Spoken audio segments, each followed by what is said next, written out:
Halo anak-anak, kembali lagi bersama saya Pak Nikolas di pelajaran agama kelas 5, pelajaran 14. Anak-anak, sekarang kita akan belajar Roh Kudus dicurahkan kepada setiap orang. Tujuan pembelajaran hari ini ada dua, yaitu menunjukkan sikap tanggung jawab dalam berinteraksi dengan orang lain, dan yang kedua menyebutkan karunia Roh Kudus yang ada dalam dirinya. Sebelum kita memulai pelajaran hari ini, ada baiknya kita doa pembuka. Semuanya sikap yang baik untuk berdoa. Dalam nama Bapa dan Putra dan Roh Kudus. Amin. Allah Bapa yang Maha Baik, Putramu Yesus Kristus telah datang sebagai sahabat dan juru selamat kami. Bantulah kami untuk dapat mengembangkan talenta yang telah Engkau berikan agar kami dapat melayani orang-orang yang ada di sekitar kami. Demi Kristus Tuhan dan pengantara kami. Amin. Dalam nama Bapa dan Putra dan Roh Kudus. Amin. Nah, anak-anak, di sini ada gambar anatomi tubuh. Ada dahi, telinga, hidung, mulut, bahu, kepala, mata, pipi, dagu, tangan, jari, dan masih banyak lagi. Itu anggota tubuh terdiri dari banyak anggota. Seperti yang tadi Bapak sudah sebutkan, tubuh kita terdiri dari banyak sekali anggota. Semua anggota tubuh memiliki tugasnya masing-masing. Mata untuk melihat, mulut untuk berbicara dan untuk makan, telinga untuk mendengar, dan lain-lainnya. Bisa dibayangkan kalau semua anggota tubuh diganti menjadi mata semua. Kuping menjadi mata, mulut menjadi mata, semua anggota tubuh kita menjadi mata. Atau semua anggota tubuh kita menjadi kaki semua. Ya, tubuh kita tidak akan berfungsi sebagaimana mestinya. Nah, anak-anak, gereja pun seperti itu. Gereja juga memiliki banyak anggota, tetapi mereka tetaplah satu tubuh. Gereja memiliki banyak sekali karunia-karunia yang tercurah dalam Roh Kudus. Tapi mereka memiliki peranannya masing-masing. Hal itu dijelaskan oleh Santo Paulus kepada jemaat di Roma. Kita bisa sebut Rasul Paulus. Anak-anak bisa lihat bacaannya di halaman 15, surat Rasul Paulus kepada jemaat di Roma. Bacaannya cukup panjang, jadi akan saya persingkat saja. Anak-anak bisa membacanya sendiri di rumah, halaman 15. Jadi pause dulu videonya. Setelah membaca, maka lanjutkan lagi videonya. Pause dari sekarang ya.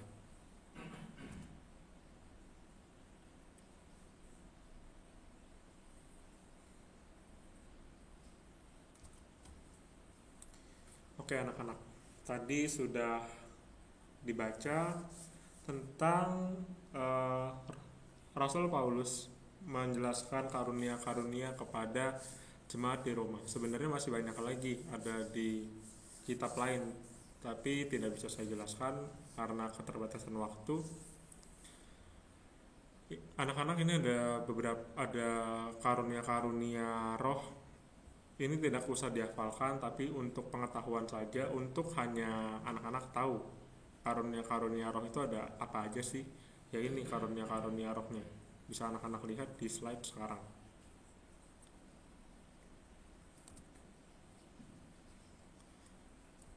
Kita punya peranan. Kita diberikan karunia yang berbeda-beda oleh Allah. Karunia yang berbeda-beda itulah membuat kita memiliki peranan berbeda-beda satu sama lain. Walaupun berbeda-beda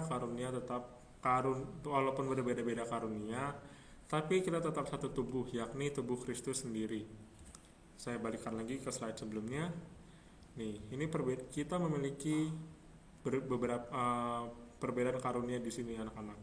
Untuk menjadi rasul, bernubuat, untuk mengajar, memberitakan Injil, untuk melayani, membagi-bagikan sesuatu dan menunjukkan kemurahan, untuk memimpin, dan masih ada beberapa lagi.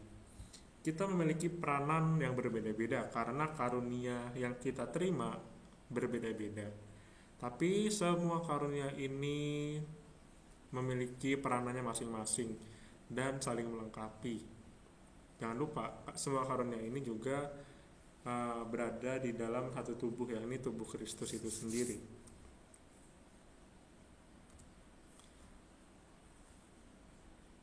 Karunia yang berbeda-beda itu dimaksudkan untuk saling melengkapi satu sama lain. Contohnya memberitakan Injil dan bernubuat itu saling melengkapi.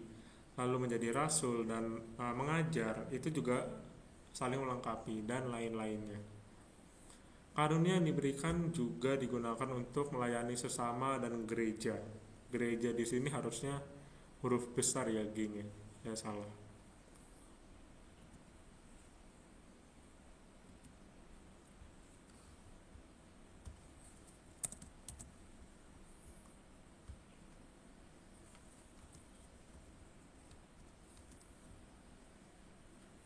Nah, karunia yang diberikan juga digunakan untuk melayani sesama dan gereja.